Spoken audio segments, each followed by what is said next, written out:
what we have to demonstrate today.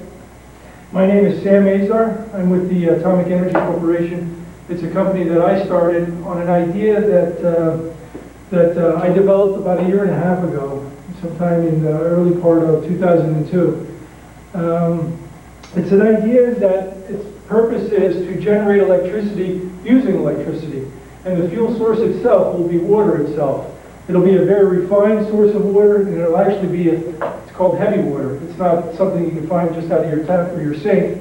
However, it pretty much is simply using water, which consists of hydrogen and oxygen, and using the power of electricity to, at such a very large amount of power, to actually begin to create a condition of nuclear fusion, which creates so much additional heat energy that in return you can then run power generation equipment, via steam generators, and then create more electricity. So, in essence, a feedback machine, to create more energy out of the energy that you're sticking into it. It's not one of these perpetual motion ideas. This has to do in the realm of atomic energy. We all know that in fission, atomic energy, which is used throughout the world today, they use fission. You can have 1 pound of uranium, and that is equivalent to about 100,000 tons of coal. The point is, you can't compare the two. One is atomic energy, the other one is chemical energy, and what goes on, such as gasoline or coal or natural gas. Atomic energy is a different realm. This idea that today I'll talk more about is about fusion. Fusion is the combining of atomic nuclei, not the splitting of atomic nuclei. Fusion, the benefits of fusion are there is no radioactive byproducts out of it. The byproducts also cannot be used in weapons grade material, like you might hear a lot often in the news, that can be used in weapons grade material. You can't do that with fusion. You use an energy source to create an environment for the atoms to fuse together, and that can create a fusion environment. And if it happens, it happens, and if it doesn't happen, that's it. It just doesn't happen, and the atoms that were there, stay what they were. So there is no negative byproduct of radioactivity. And obviously the advantage of fusion itself is the fuel source being water, and number two, there is not much of a pollution cost. And if we can get this thing to work, which I of course would be biased saying this, but I do strongly believe it would work. And if anything, I would strongly say that I don't think there's anybody who could really bring up a good enough argument to say that you can't build a device, a prototype device, to at least try to see if it doesn't work. And in regards to the applications of such a thing, power generation plants, it's something that should be, once you understand what is about to happen, and needs to be tested and tried, that we should try this. We should at least try and investigate and build a large enough prototype device to do this. I have a little demonstration that I'm about to show. It's nothing like the real McCoy, but it's going to show you something about what we need to do. And actually, I think I'm going to do this right away. And in essence, what I'm doing here is creating lightning and water. These are the two requirements that are needed to create fusion in what I'm proposing. Now, the water that I'm using, I just have it inside this standard container. It's not just regular water you can find in your tap water. This water here is ultra pure reagent grade water. There's only a couple companies that make this. It's extremely pure, filtered, take the ions out, take the minerals out, take the organic chemicals out. It's almost pure water. And if you know what water is, it's H2O. It's hydrogen and oxygen bonded together, and it's a very, very stable molecule. There's no reason for it to come apart. However, being this, this is $80 a half gallon here. It's still not the purest, So what needs to be done in the true prototype device is an extremely very pure source of water, and predominantly, water that is heavy water. Those who understand in physics and people who are watching this video and seeing that what we're about to propose, you should be concurring with some physicists, the basic requirements that need to be done. So it would be pure water and a good concentration of heavy water involved. Now what I have here is a transformer. This is a 15,000 volt transformer. And I'm simply, I'm going to show you what a plasma arc first is. When I say this is essentially lightning and water, I need to show you the power of lightning. I'll just use one hand here. Let me turn this on because this is a lot of voltage, so I'm protecting myself. So right now I have A transformer. Transformers can be built on any scale. When you look out in the countryside, there's transformers out there on the largest towers you see that are over 500,000 volts. So the technology is there to do this sort of thing. Now this is a plasma arc. I don't know if you guys can zoom in on this here. That there is to ground, so that should be less. Let me show you a little bit bigger. That there is electricity ionizing through the air. No different than what a cloud does. And I'm trying, and this is, you see how the electricity can jump through the air? Because this is 15,000 volts, has the ability to do this. We need to do the same thing inside here. If you gentlemen could like zoom in on that, wait, I want to move one over to the center now. I want to move this over a little bit more so you can see what's going on. Then let me take this. Okay, there's the plasma arc again. If possible, can you zoom in closely where the purple light is? What is you're seeing there? That there is a very slight ionization of the water actually going on right now. Very slight. We don't have, I mean, there's no reason why the water. Think about this. If water in itself is very pure, there's no ions or minerals. Water itself is just as insulative as rubber itself. If you really think about it, think about that. Water is H2O. It's a bonded molecule, has no reason to come apart like a metal atoms like copper or aluminum or anything like that. All right, let me take that off and, let's kind of like point up here what I'm talking about. So, let me re-emphasize this. Most people think that, you stand in a puddle of water, this is the time you could get shocked. It's true, because water is filled with all kinds of impurities, ions and minerals and everything else that really does the conducting. It's conductors. Metals are what conduct electricity. They have free electrons that move around the atoms. Pure water is not a conductor. It's a very stable molecule. It has no reason to conduct electricity. But that's not the point. The point here, why water is being used, is this. This would be somewhat. I just quickly drew this on the board here, but this is somewhat of you can say the prototype device that needs to be built. All this is here, this box is representing a vessel, a tank of water. The water will be filled inside here, okay? A large transformer on the outside of several 100,000 volts. I'm predicting that it probably might even be close to 1,000,000 volts. It's going to be a lot of energy. And that energy is going to come into cylinders. These are movable cylinders. I have with the arrow here, but these are like electrodes. Like I showed you a wire, but let's say these are electrodes, maybe 1 foot in diameter, large cylinders that move through the side of the wall of this whole vessel. And this could look like the front of it with multiple electrode tips where, the electrode tips, the electricity could come out. And the reason why it's movable, so you have this electrode and they come in close and it strikes the arc. Like I showed you there, the closer you come to the point, it strikes the arc. Now you have the plasma. Now the plasma is happening where? It's happening in the water. That's your conductor. Your H2O, atom of hydrogen and oxygen. They're in here, they become the conductor of that plasma. Now you see in a plasma, it can happen anywhere. Any atom in the periodic table can become a plasma. Let me stop right now and just I'm sure whoever's watching this, maybe you're concurring with some physicists, but just for a little background knowledge, there's 4 states of matter.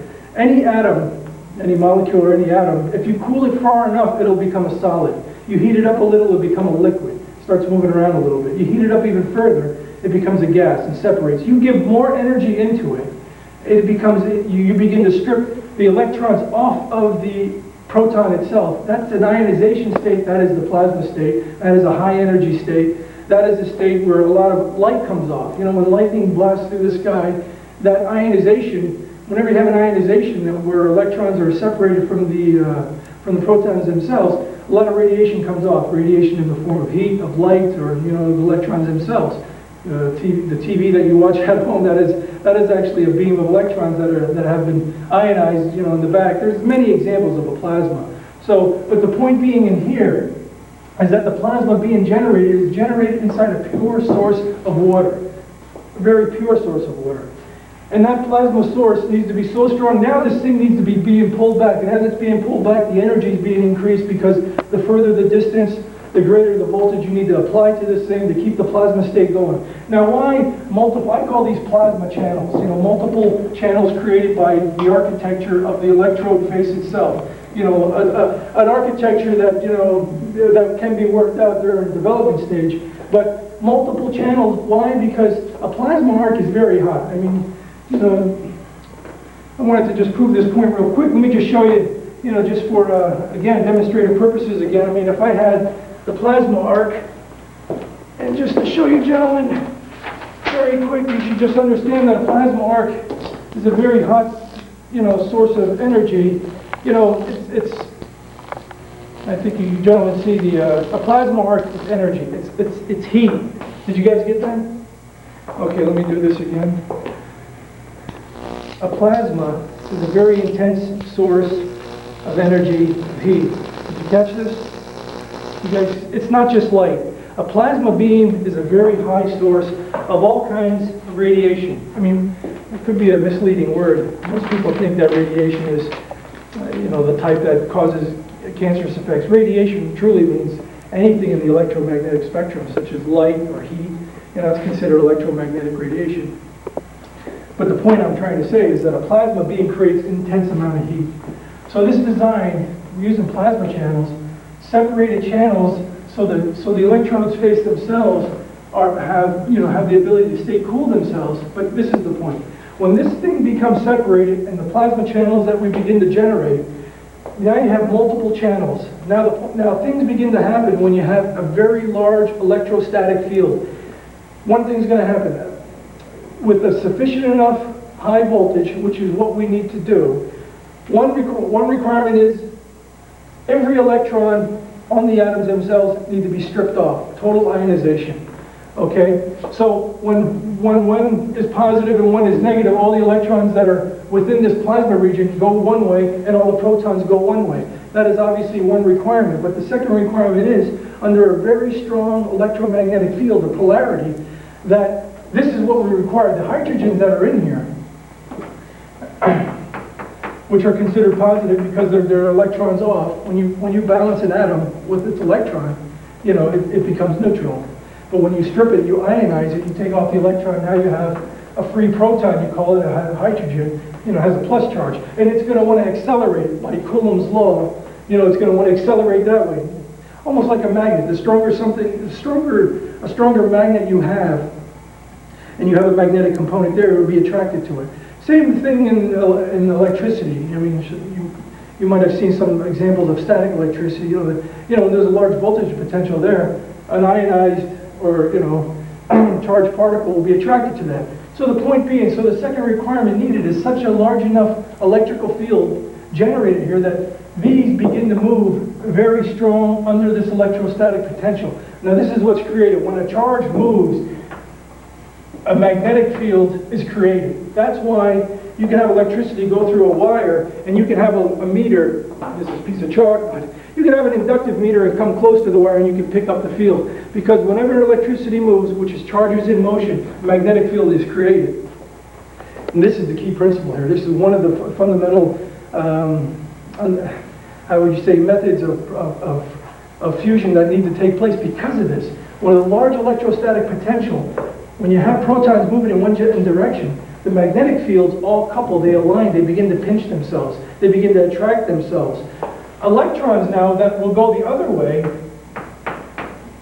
they have an opposite electric field. This is proven, known fact to any physicist who is schooled in the art of magnetism. These two states will occur. Electrons will go one way, protons will go the other way. Not only hydrogen, but oxygen left in here, stripped of all of its electrons, will also go the same way hydrogen's going. But this is the interesting thing. The electrons that go this way and the protons that go this way, they will always be attracted towards each other because of the magnetic field under extremely large electrostatic potential. Now, so what's going to happen here, I'm trying to draw a representation of these plasma channels, extending from one electrode face to the other. And because the field starts to grow bigger and bigger, they're going to, towards the center, they kind of attract each other towards the center. And that's probably not going to be enough. We need them to attract in the center. Why? A plasma beam, the one I showed you, and even if I made it so large, is going to be extremely hot, would be very hot, maybe even close to the surface of the sun. But to attain fusion, the combining of hydrogen themselves to create fusion, this is the realm of atomic energy now. This is something that most people do not realize, or see in everyday life. You see gasoline combustibles, you see coal, and you see gas. But to see atomic energy, it's a different realm, as we do in fission plants. But in fusion, it takes an extremely large amount of energy to create a condition in here, to create a fusion in this zone, this fusion zone in this center, to create it so hot enough that to make this even possible to happen. So, several requirements. You need to spread these electrodes apart to create a plasma beam in here that when fusion does occur, it's far enough away that it won't melt anything around it, because the temperature where fusion needs to occur is so hot it'll melt any material. So, it needs to happen in this area. And these are the two requirements that are going to make it happen. The large electrostatic field is again going to accelerate the protons in one direction, and they're going to have a magnetic field, and they're going to want to come closer to each other in the center. But we're going to need to stick a large superconducting solenoid. Now this thing here that looks like it's kind of cut, it's a graphical representation of, there would be a large superconducting magnet that needs to be placed in the center of this region. And with that large magnetic field it helps create an additional push on the protons themselves that are flowing through here. And this plasma, they help push them together. So what is essentially going on, what we're trying to create is an environment within water, which is the fuel source, with electricity, a very, very large amount of electricity, to create an environment that the protons of the water, and even the oxygen of the water, is going to move in such a way that they're going to be squeezed in such a way that they will, to create such a favorable environment here to create fusion. So what's this all about? You know, we're trying to make electricity, and here we are using electricity. We use electricity, a lot of energy, to create a plasma environment of a lot of heat. Let's say we put in 1 megawatt of electricity into this. And first of all, 1 megawatt is going to create a plasma, is going to heat this water. Let's say it raises it 20 degrees for a given volume, you know, whatever. But a fusion does occur in this center region. The amount of heat that comes out of an atomic reaction, you know, because of the density being used and a fusion is possible, what comes out is maybe 100 times greater in the amount of heat that comes out. You know, so without fusion, 1 megawatt of power in, you're obviously going to get 1 megawatt out. However, because of trying to convert the heat from water or whatever your mediator might be into steam and then a power plant, you know, you lose about 40% efficiency. So you're losing something. But if you get fusion to happen in the center, and fusion is by far 100 to, depending on the efficiency you can get, it could be from 100 to 1,000 times greater in output of heat, of energy, meaning you put 1 megawatt in, you could get 1,000 megawatts out. I mean, I'm throwing numbers out, but you know, only true testing and prototyping, you can find out how efficient you can make a few, you know, like you say, this zone of fusion, how efficient you can make it. You know, maybe what I'm trying to say is, you know, a good design, a good prototype, you know, and testing, you know, we can see how good it is, you know, to make this sort of setup and to see how effective it is to make fusion in this center. Okay, I think that pretty much in a nutshell is what I'm trying to propose. What we at the company, and the company being myself who started it. I have some friends and family and some colleagues, you know, in the area, approximately about half a dozen who believe in this strongly. You know, would like to get this going. This is a large endeavor. You know, I mean, you know. You gentlemen should understand that, ladies and gentlemen, that this is trying to build an electrical power plant. And it's a nuclear fusion power plant. You know, I'm one guy, you know, there's a couple of us, you know, I got rabbit ears for pockets I can pull out here. You know, I've been spending a lot of money on research and other prototype devices to come to this level, to even approach what is as simple as I showed you there. It took many years to get to this point. To tell you a little bit about myself, I would say that, you know, there's many kinds of people in this world. You have businessmen, you have sports players, you have all kinds of people. You know, to say a major facet of who I am, I'm a scientist by heart. I love science ever since I was small, and I have been pursuing it very vigorously most of my life. And I would say that the past 5 years on my own, very hard, you know, in various applications. And this idea, you know, as big as it was, I still, you know, when I came across it, you know, in the beginning of 2002, you know, I researched it pretty hard. You know, I was looking at what are they trying today. Today, they use a tokamak device in nuclear fusion, developed in 1952, and, well, they still haven't got the efficiency down, because obviously they don't do fusion today. I mean, it's a tough thing to do, but the way they got it, You know, I don't want to say anything about it. All I can say is for 50 years, they still don't have it yet. Here's an idea, you know, that I realize it's large. I want to propose it. I'm sending this videotape out to potential partners who've got the muscle, who've got the clout, who've got the energy, that believe that maybe this could be done, and maybe would like to try it, like to team up and see if we can join forces. My end would be technical, would be motivation, would be the spirit to get this thing done. I'd like to see this thing built, you know, and let's see what it can do. Your end, the people that I'm looking for, is you know, without beating around the bush, is on the money end, is on the monetary end, you know, and then of course your technical experience, your life experience, you know, who you are. But you know, let's face it, you know, talk is talk, and money is money, and you know, to get this thing done, we need money. And you know, along with the paper that I'll send along with this video, it'll describe exactly what's needed, you know, the various phases and steps that we need to do to accomplish this. And if you're interested, please don't hesitate to call the house, call my place, write to the, you know, go on the website, and you know, maybe we can get together, maybe we can try something. I want to thank you for coming here. Thank you for whoever's listening and took the time out to listen to this idea, and we'll see what might happen. Thank you very much. Take care. We're recording here. I'm going to start another tape and introduce